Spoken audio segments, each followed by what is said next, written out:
안녕하세요, 김쌤입니다. 오늘은 이전에 18강을 찍었는데 그 18강이 소리가 녹음이 안 됐더라고요. 그래서 다시 올려달라고 학생들이 요구하셔가지고 18강만 다시 하도록 하겠습니다. 자, 대금 회수에 대한 내용인데요. 기업은 고객에게 제품을 많이 판매하는 것도 중요하지만, 그쵸? 많이 판매하는 게 중요한 게 아니죠. 그 대금을 회수하는 게 매우 중요하다. 그래서 대금 회수가 원활하지 않으면 우리가 흔히 말하는 운전자금이라는 게 있어요. 이 자금 확보가 있어야만 유동성이 좋아지게 되겠죠. 그래서 차입금이라든가 의존도가 높아지게 되면 안 되기 때문에 이 순운전자분은 어떻게 하면 좀 느릴 것인가. 그래서 우리가 대금 회수를 그러면 어떻게 할 것인가. 이 부분도 상당히 중요한 역할입니다. 그래서 우리가 지금 알아볼 텐데 이 대금 회수를 들어가려면 신용거래와 신용여신한도에 대해서도 알아야 돼요. 신용이라는 건 뭐냐면 물품을 먼저 인도하고 물품 대금을 일정 기간 후에 결제하겠다라는 외상거래를 얘기하죠. 우리도 보통 그 신용카드란 걸 다 쓰고 계시잖아요. 그 신용카드가 가장 대표적인 신용거래의 한 모습이다 라고 보시면 됩니다.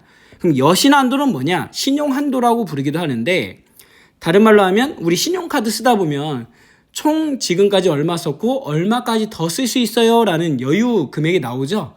그 여유 금액을 신용한도, 즉 여신한도라고 부릅니다. 그래서 이 신용한도는 그 대금 회수가 안전한 외상 매출금 금액의 상한과 허용 기간을 정하는 것을 의미하고요. 신용한도는 상한 범위까지 외상 매출을 하더라도 안전하다라는 소극적인 의미와 이 금액까지는 판매가 가능해요 라는 적극적인 의미가 있습니다. 그리고 어떤 교재든지 보시면 신용한도 설정 방법이란 게 있거든요. 여긴 상당히 어려워요.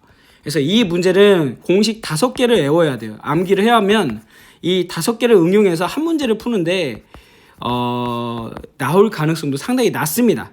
그래서 결국에는 자금 조달 기간이란 걸 구해가지고 매출채권 한도액을 구하는 공식인데요.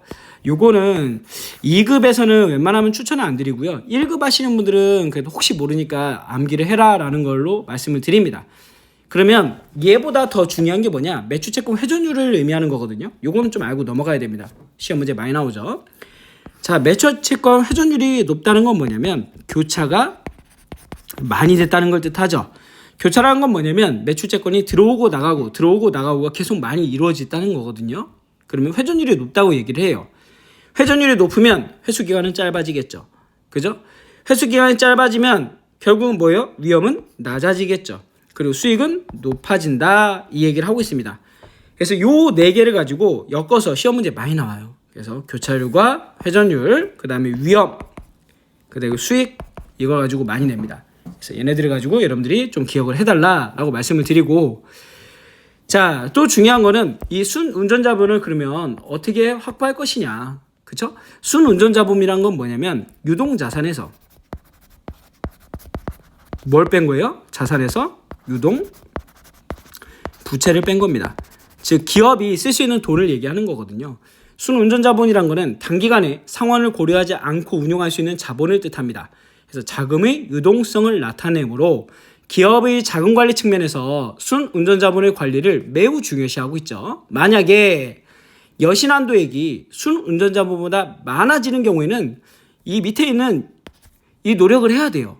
얘가 시험 문제 나옵니다. 자, 무슨 뜻이냐? 내가 받을 돈과 내가 줄 돈을 구분해 가지고 최대한도로 현금, 즉 순운전자본을 많이 가져가는 게 목표다. 자, 거래처를 보시면 현금 회수가는 거래처는 높여야 되겠죠. 그래야만 우리가 운전자본을 늘릴 수 있으니까요. 그리고 자, 재고라는 거는 자본의 기회비용이라고 부른다 했습니다. 즉 얘는 그죠, 최소화하는 게 좋겠죠. 그 다음에 장기회수 거래처를 줄여야 됩니다. 이게 장기회수 거래처를 줄인다는 게 거래를 아예 하지 말라 그런 뜻이 아니라 결국은 뭐예요? 그쵸? 단기회수로 바꿔라 이런 뜻이죠. 그 다음에 지급 어음이란 건 뭐냐면 내가 줄 돈이야. 얘네들은 어떻게 해야 돼요?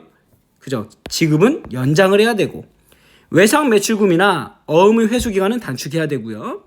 외상 매출금은 감소해야 되고요. 그 다음에 현금을 지급하는 어음을 갖다가 뭘로 바꿔라? 우리가 줄 돈은 어음으로 바꿔라.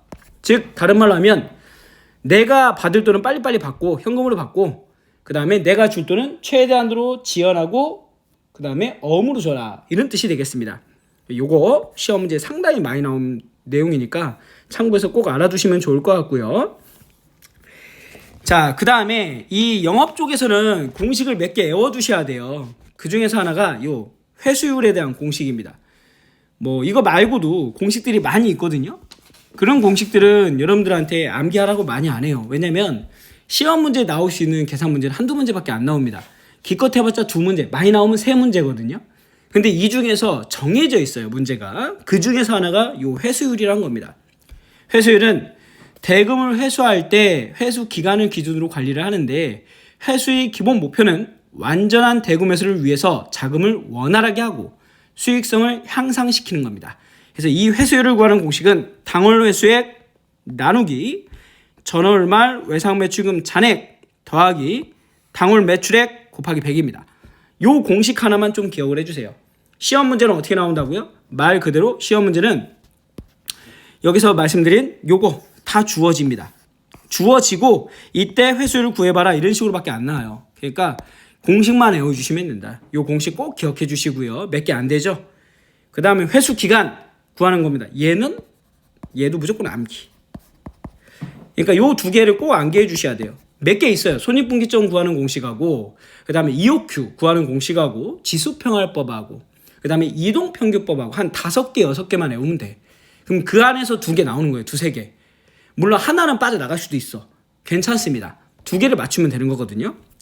자, 회수 기간은 각 받을 어음 금액 곱하기 기간 나누기 매출 총액으로 나누는 거예요. 그래서 여기 포인트는 뭐다? 포인트는 현금은 기간이 곱하기 0이라는 거. 이것만 기억해 주시면 됩니다. 즉 현금은 바로 현금을 받기 때문에 기간이 없다. 빵이다, 빵. 그래서 나눠주면 뭐가 나온다? 회수 기간이라는 게 나온다. 요거 시험 문제 정말 자주 나오고 있습니다. 이거 말고도 몇 개가 있어요. 여러분들 몇 개가 있는데 회수 관리 방법이 있는데 회수율, 회수기간 단축시키는 거, 뭐 기타 과실 여러 개가 있습니다. 요것들은 여러분들 참고로 보시면서 그 해주실 내용이에요. 시험 문제 나오지 않아요. 그래서 여기까지 해서 오늘 간단하게 전에 18강 했던 거를 갖다가 좀 정리를 해봤는데요. 제가 잠깐 뒤에 19강 했던 것도 잠깐 보고 왔는데 여기서 마무리가 됐던 것 같아요. 그 안 한 내용들도 좀 있죠. 안 한 내용들도 있는데 공식도 더 많아요. 걔네들은 왜 안 했느냐? 시험에 자주 안 나와서 안 한 겁니다. 그래서 공부하실 때는 다시 한번 얘기하지만 이 강의 자체가 딱점을 받고 합격을 하는 거거든요. 그러니까 공부 범위를 될 수 있으면 축소시켜야 돼. 늘릴 필요가 없다. 그리고 자주 나오는 거 위주로 암기를 해주시면 된다 라고 보시면 되겠습니다. 오늘 여기서 마무리하겠습니다. 수고하셨습니다.